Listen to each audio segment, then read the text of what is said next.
Hello everyone, Rowan here, and welcome to another video. Today I'm going to be going over my favorite bookish couples. So what I'm going to be going over today are some of my favorite couples, whether they are actually together or not, so it could just be people I ship super hard, or they could actually be a couple in the book, which, thank goodness for small miracles, because usually I am the person that ships like a weird random couple, but sometimes I get lucky. So these are going to be the ones that I am really into right now. I'm not going to do all of the couples I ship of like all time because that would take forever, but these are some of my absolute favorites right now. And just as a disclaimer, this will include some spoilers for any of the books that I am talking about, so watch at your own risk. Okay, so the first couple is one that I talk about a lot because I'm madly in love with them and I love this book series as well, but their coupleness is like my favorite thing in the world, and that is Kate and Curran from the Kate Daniels series. And they are awesome. Like, I love them so much. I shipped them literally from their first interaction, which if you've read these books is kind of strange because they are not very nice to each other, but I could already just tell like they were meant to be, and I love them. They really struggle with the fact that they are both badasses and both constantly want to save the world by themselves without anybody else's help and constantly put themselves at risk, and then they have to deal with the other one saving them, and it's just a wonderful relationship.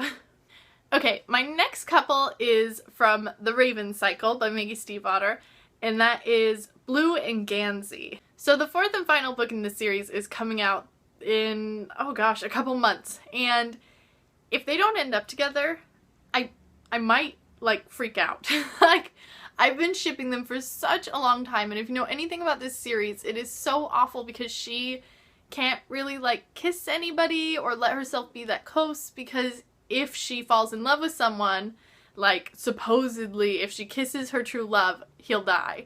So I know she likes him, and I know he likes her, and I know they're probably like true love or whatever, and I don't see any good way around this, but despite the fact that it's probably gonna break my heart, I really, really love them together as a couple.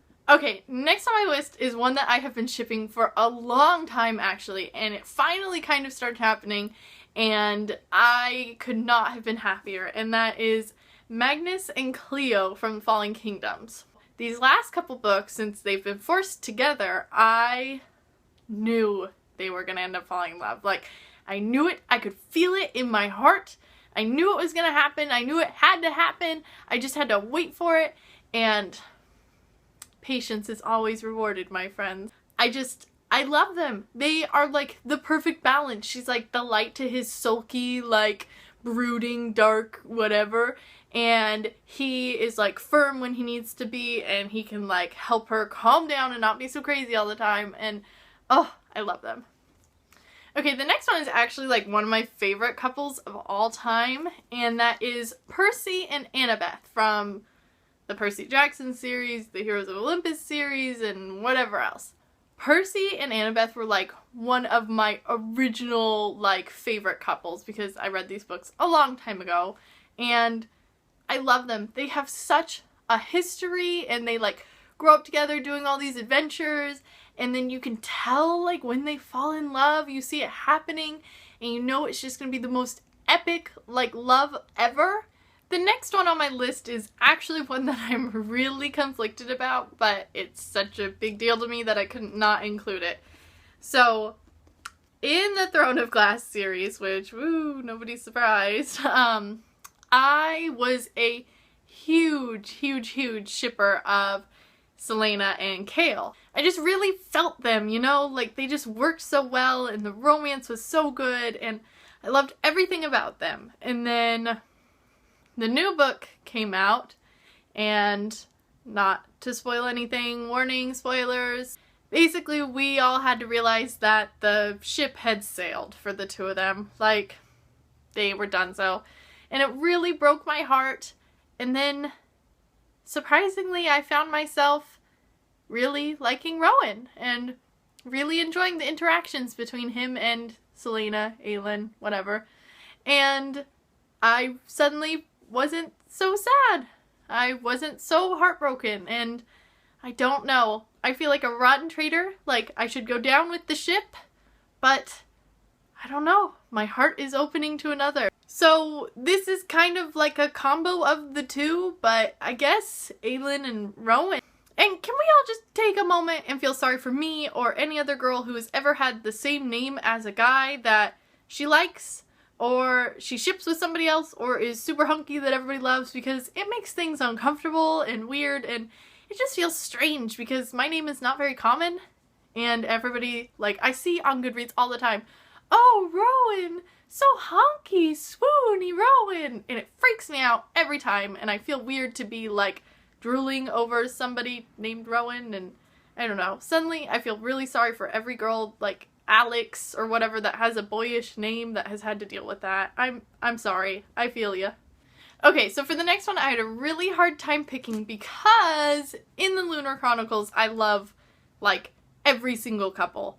Every single couple is so great. But my favorite in the series has to go to Cress and Thorn. Followed closely by Scarlet and Wolf, but I like Captain Thorn more. I really like Cress. Like, I feel a bond with her, and I love their romance. I love Cress. The book was fantastic, and I love the fourth one. Like, I was eagerly anticipating the two of them, like, their scenes together, and they're probably gonna have to be my favorite couple, which was so hard to pick. Okay, and my final favorite couple is Simon and Meg from Written in Red. They really need to like get a move on, basically. I have been shipping them obviously since like book 1, and there's 3 books out now with a 4th one coming out, and I really just want them to like get on with it already.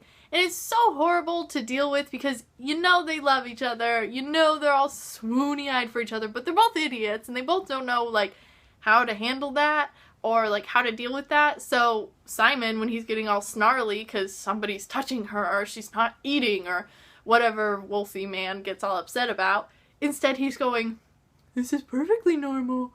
There's nothing wrong with me overreacting about every little thing that Meg does. This is normal."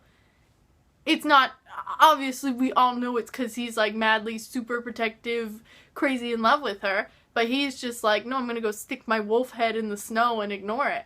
Her excuse is a little better. She's struggling with some stuff and feeling weird about feelings, and that is understandable. So I blame Simon. He needs to like get on this already and like, you know, smooch or something. Just a thought. Smooching? Anybody? Anybody? After 3 books, you'd think we'd get a little bit of smooching? Maybe? Ugh. This couple, well, one of my favorites, is like the most frustrating. It just drives me crazy.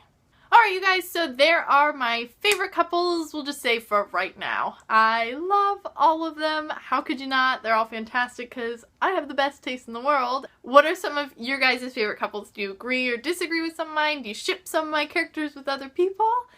Feel free and comment below and let me know, because if there's one thing I'm really interested in, it's love. And as always, thank you guys so much for watching, and I will see you next time.